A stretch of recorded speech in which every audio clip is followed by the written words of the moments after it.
Hi guys, welcome to our channel.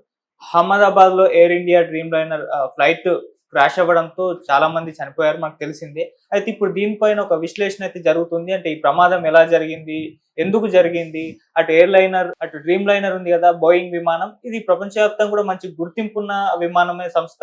మరి ఎందుకు ఈ సంస్థ అంటే ఇటువంటి బోయింగ్ విమానాలను ఇస్తుంది, దీని పట్ల ఎప్పటి నుంచో కూడా కొంత వ్యతిరేకత అయితే నమోదవడం మనం చూసాము. అయితే దీనికి సంబంధించి ఒక క్లారిటీ అయితే రావాల్సి ఉంది. అండ్ ఏదైతే ఈ ఫ్లైట్ క్రాష్ అయిందో దీనికి సంబంధించి మరింత విశ్లేషణకు బ్లాక్ బాక్స్ అవసరం అవుతుంది.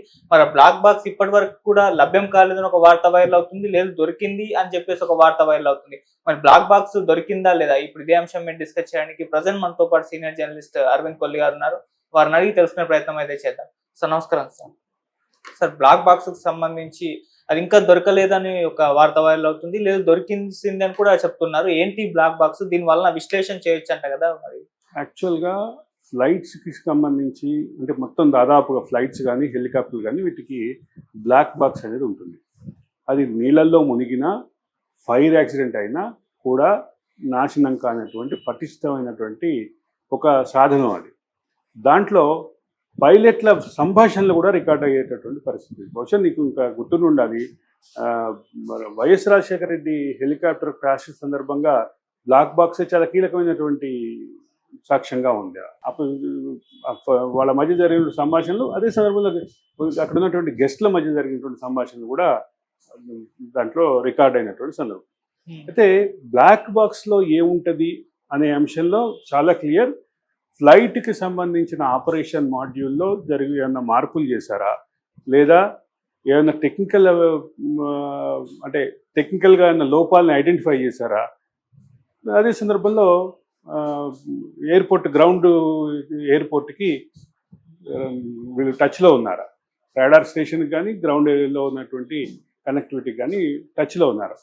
ఆ ఫ్లైట్కి సంబంధించినటువంటి ఏమైనా లోపాలని ఐడెంటిఫై చేశారా అనేది ప్రధానమైన అంశం. వీటికి సంబంధించిన అన్ని కన్వర్సేషన్స్ దాంట్లో రికార్డ్ అయి ఉంటాయి.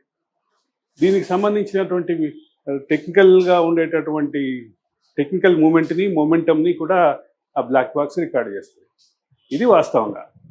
దీని చుట్టూ తిరుగుతున్న వివాదంలో బ్లాక్ బాక్స్ దొరికింది అన్న ప్రచారాన్ని ఎయిర్ ఇండియానే స్వయంగా ఖండించింది. బ్లాక్ బాక్స్ ఇంక దొరకలేదు, పోలీసులు కానీ డీజీసీ వాళ్ళు కానీ దీన్ని పూర్తిగా దానికి సంబంధించిన ట్రేస్ అవుట్ కార్యక్రమంలో ఉన్నారు. అదే అసలు ఇంకొక ముఖ్యమైన విషయం ఏంటంటే, ప్రపంచవ్యాప్తంగా డ్రీమ్ లైనర్ ఫ్లైట్స్ విపరీతంగా తిరుగుతాయి.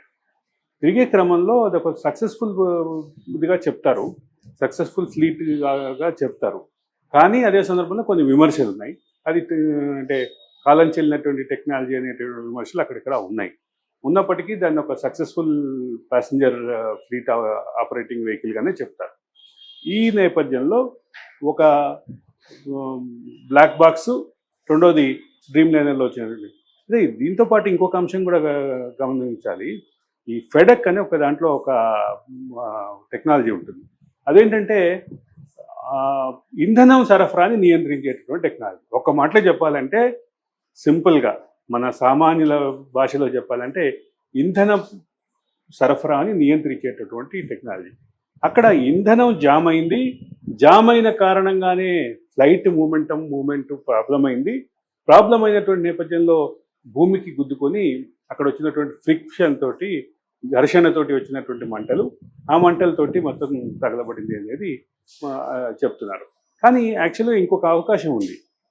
గ్రౌండ్ కంట్రోల్కి పైలట్లు టచ్లో ఉన్న క్రమంలో ఇటువంటిది ఏమన్నా జరిగేటట్టు అవకాశం ఉన్నప్పుడు వాళ్ళు అలర్ట్ చేస్తే వెంటనే మంటలు ఆర్పటానికి కావాల్సినటువంటి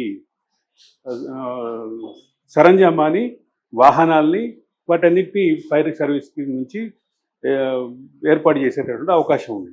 అది ఎందుకు ఆ రకమైన పైలట్లు ఎందుకు గుర్తించలేదు అనేది ప్రధాన అంశం. అక్కడ నుంచి అది తెలియాలంటే మళ్ళీ బ్లాక్ బాక్స్ తెలియాలి. బ్లాక్ బాక్స్లో ఇటువంటి పైలట్లకు సంబంధించినటువంటి సమాచారం, సంభాషణలు రికార్డ్ అవుతాయి కాబట్టి దాన్ని కూడా దొరికితే దానికి సంబంధించి.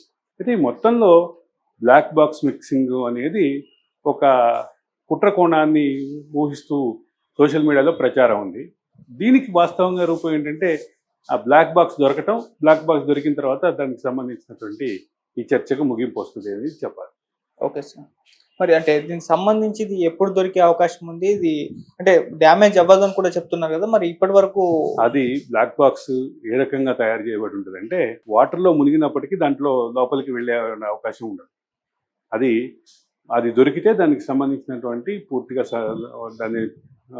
దాని లాక్ ఉంటుంది. ఆ లాక్ ఓపెన్ చేసి దాంట్లో ఉన్నటువంటి రికార్డింగ్ డివైస్లు తీసుకొని చేస్తారు. అదే సందర్భంలో ఫైర్ యాక్సిడెంట్ అయినప్పటికీ అది బ్లాక్ బాక్స్కి ఏమి కాదు అనేది అనేక సందర్భాల్లో ఇంటర్నేషనల్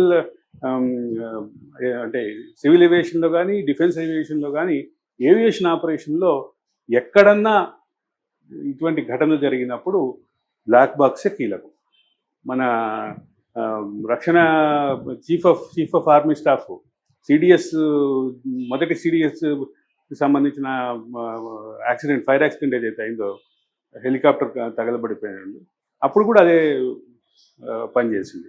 దాని ఆధారంగానే ఆయన అంటే ఏం జరిగింది, క్లైమేట్లో వచ్చినటువంటి సడన్ చేంజ్ కానీ, విండ్ కానీ, వీటన్నిటికీ సంబంధించినటువంటి సంభాషణలు అక్కడ దాంట్లో ఉన్నాయి.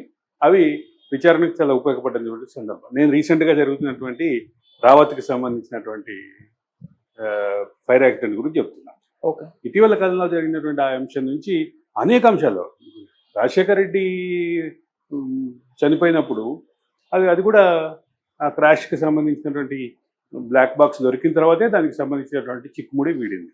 Okay sir. ఇట్లా ఇది ఒక కీలకమైన అంశం.